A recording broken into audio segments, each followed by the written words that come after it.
Hey there! In this video we are going to look at converting between mixed radicals and entire radicals using an understanding of perfect squares and perfect cubes.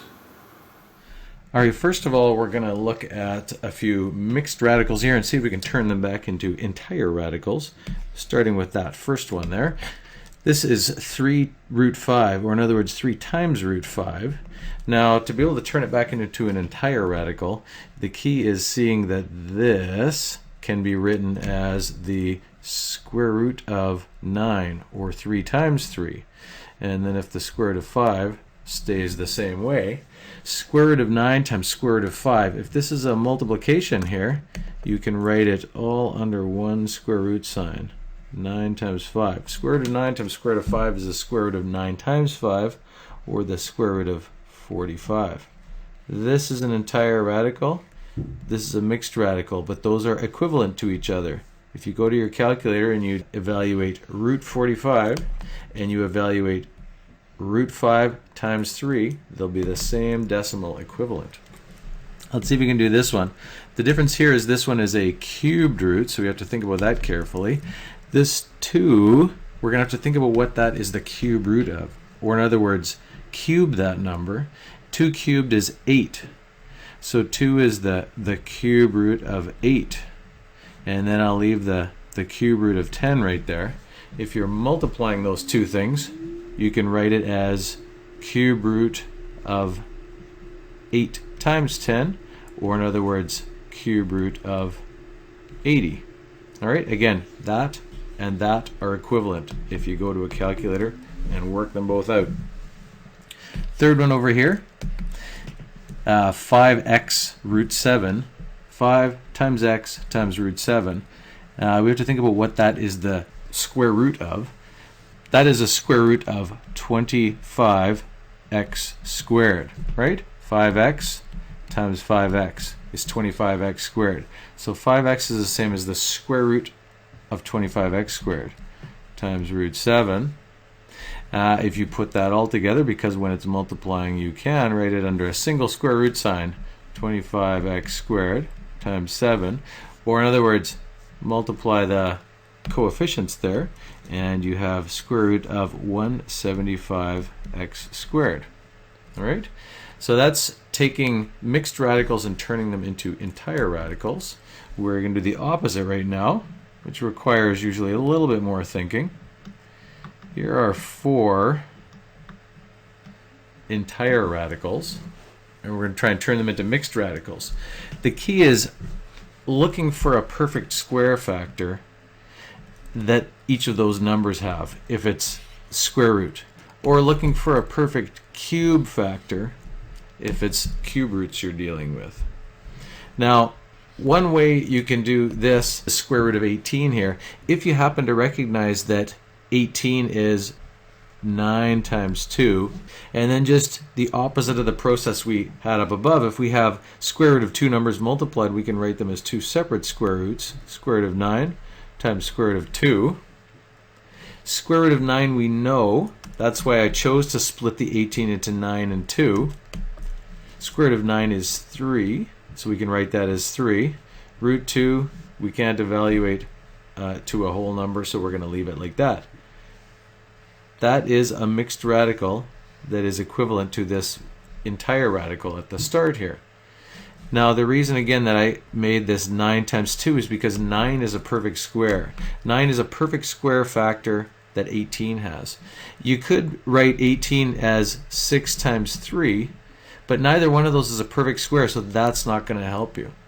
Alright? Let's try this second one here. If we're going to look for how we can break this down into a mixed radical, the best thing to do is if we can see a perfect square factor that is a factor of 80. If you think about your perfect squares, 1, 4, 9, 16, 25, and so on. 1 is never worth doing because it doesn't help. 4 is a factor of that. So you could break it down into 4 times 20. But I'm actually going to go for a bigger perfect square than that. 9 is not a perfect square, but 16 is a factor of 80. I can actually make this 16 times 5. 80 is 16 times 5. If you happen to recognize that 80 is 16 times 5, this is going to be the quickest way to do this. Square root of 16 times 5, square root of 16 times square root of 5, because you can write it separately. Square root of 16 is 4. Square root of 5 we need to leave like that because it's not a perfect square. This thing does not have any more perfect square factors there, so we can't break it down anymore. Let's say you didn't recognize that though. Let's say we're looking at this and you didn't notice that 16 was a factor, but you noticed 4 was a factor. So let's say you wrote square root of 80 as 4 times 20. You can still go through this procedure, you're just going to have to do it twice. Square root of 4 and square root of 20. Square root of 4 is 2. So if you change it to 2 root 20, this is a mixed radical, but it's not in simplest form because 20 you can still break down even more. So it's a partial step there. 20 you can make into, if you notice that there's another time you can do 4, you can make 20 into 4 times 5, and you can make it root 4 times root 5, which is 2 times 2 times root 5, and 2 times 2 is of course 4. So you're going to get there. It's just going to be a few more steps to get there, but you get exactly the same thing here either way you do it. If you recognize bigger perfect squares, it's going to be more efficient. If you can recognize that 16 is a factor of that, that's going to be quicker than having to do the 4 twice. But you get to the same thing either way. All right? Let's look at this one, which is a cube root we're looking at. So we're not going to look for perfect square factors. We're not going to look for numbers like these up here. We need to look for perfect cube numbers. Perfect cubes are 1 cubed is 1, 2 cubed, 2 times 2 times 2 is 8, 3 cubed is 27, 4 cubed is 64. These get big in a hurry. 5 cubed is 125. That's more than enough that we need for this, obviously, because we're only looking at 48. If we are going to break that down, we look for the biggest perfect cube we can find there. We're going to try 8, because beyond that, the numbers are going to be too big anyways. If we write this as cube root of 8 times 6, and then we write it as cube root of 8 times cube root of 6, cube root of 8 we know is 2. Cube root of 6, you can't do anything with that, so there's no perfect cube factors that 6 has anymore, so that's how you know you're done there.